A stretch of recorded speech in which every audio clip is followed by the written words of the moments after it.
Before I became a chef, there was a table that would quietly shape who I would become.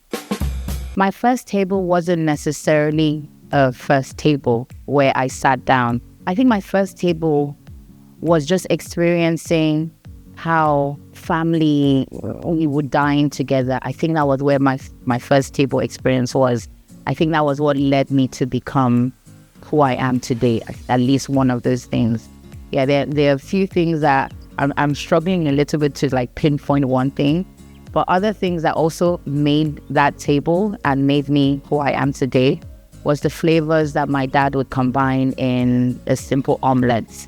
I mean, I don't really like curry and thyme. Like, it's two things that I do not use in my everyday cooking, but it's one thing that I would still accept and I would happily eat because it's one flavor that my dad introduced me to and I always love. And even thinking about it now, I can imagine myself at the table, watching him kind of walking up and down, flipping the eggs, turning it in his hand on a plate, and then putting on a plate and putting a lot of baked beans. My dad loved baked beans. So there was a baked beans love in my dad. I think that's why I love baked beans now, and my kids love baked beans too, because my dad's breakfast has to have baked beans, a really delicious egg.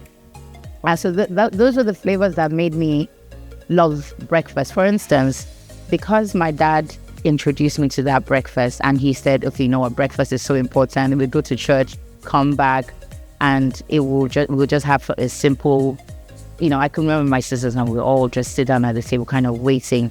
So because of that, when I opened Samantha's Bistro, I made sure that I translated that into the menu. So now, because I'm writing my cookbook, I've been going through a lot of my memories and I realized that, oh my God, this is why I did that. I wish sometimes you have to do something to look back, but you can't really do something and look forward. So back then, now that I'm looking back, I realized that everything that I was plating, how I was plating dishes, and I always had baked beans at the side, I realized it's because of my father's influence. And that's one of the tables that really, really influenced the menus and breakfast culture. And that's why Bistro Samantha has a strong breakfast presence. I am Chef Dumebi and I am building more than what's on a plate.